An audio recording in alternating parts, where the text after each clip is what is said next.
Good morning and welcome to Northbound Podcast. We've been talking about the power of words. Today is no different.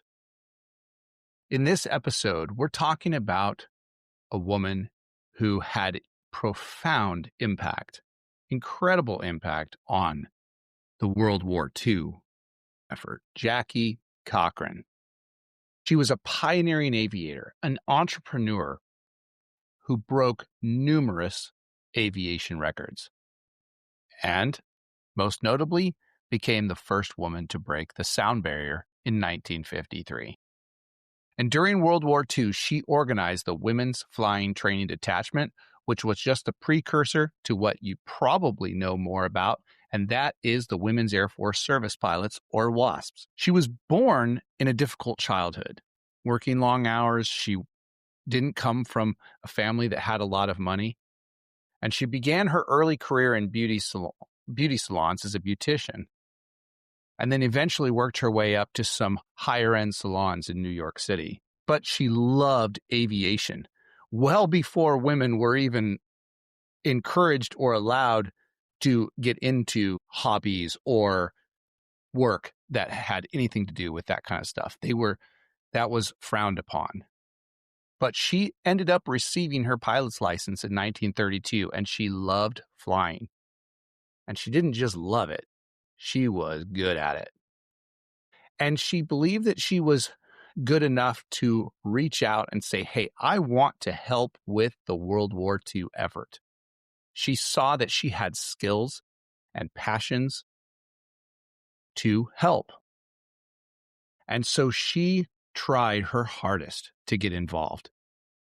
But it was hard during that time. And like I said before, that wasn't something that women were encouraged to do. But she reached out. She had connections to the point that she was able to write a letter to none other than Eleanor Roosevelt. And Eleanor Roosevelt supported her idea of getting involved and helped arrange for Cochran to meet with the Army Air Force general at the time, Hap Arnold. Now, if you know the whole story, Hap Arnold initially said no. But with some prodding and some pushing and with some help from Eleanor Roosevelt's husband, the President of the United States, Jackie Cochran went on to become the woman in charge of the WASPs.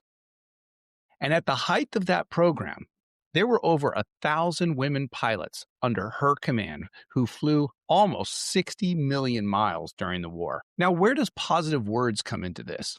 Well, it's throughout her story.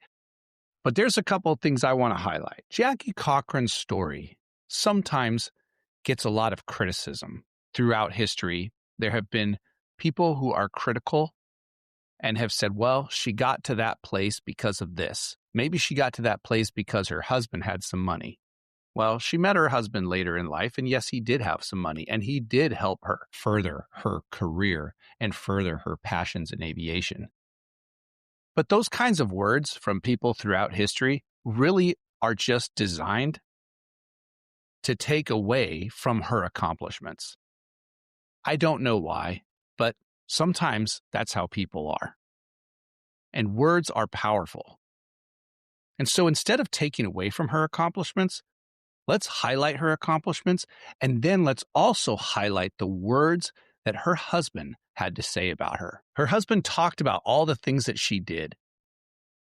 The first woman to totally blind land an airplane. And the first woman to pass the sound barrier. The first woman to lead numerous speed flights over a period of about 20 years. She was the first woman to fly a bomber across the Atlantic in 1941. And she was the first woman to land and take off from an aircraft carrier. And do you know that this day she holds more speed and altitude records, aviation speed and altitude records to be precise, than any pilot, male or female, living or dead? That's cool. And remember when I said she was the first woman to break the sound barrier? Well, one of her mentors was Chuck Yeager. You've heard of him before, I'm sure. Well, Chuck had a lot of positive things to say about Jackie. And so did her husband. Her husband's name was Floyd. And he wrote this in Jackie's book, The Stars at Noon. And he said, "I have said many times that Jackie is fearless, and yet she runs wildly from a snake. And I have seen her become almost hysterical from listening to a good old-fashioned ghost story. However, I have never seen her back away from real danger. And I have constantly observed that she moves automatically towards the center of trouble. Certain it is that she is fearless of death, and equally certain it is that she considers a barrier only something to surmount." Those words were part of Jackie's story, part of a woman who broke so many records that nobody has matched it since. And the number of bombers delivered to the war effort in World War II, that number of bombers, that led us to victory. Barriers were only something to surmount.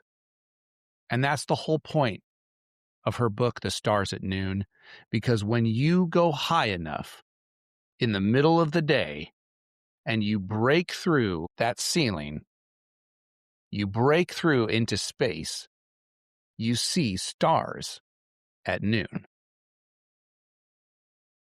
Words build people up, and they help people break the barriers that they were called to break. If you want to learn more about leadership, about the power of words, about how you can build up the people you lead, reach out to me directly at chris@go-northbound.com and join our community, and let's walk boldly, humbly, and confidently together. Thanks, everybody. You just listened to another episode from the Northbound Podcast. Thank you for tuning in today. I hope you are encouraged and empowered in leadership. Go lead boldly and humbly. And remember our vision: elevate your team through Christ-centered leadership. If you want to be a part of our community, just go to go-northbound.com and follow the link and come join us. Follow along with courses and live streams and chats, and maybe even join us for an adventure. We'd love to have you. All of those links are in the description below. Thank you again for tuning in. It's been a pleasure. See ya.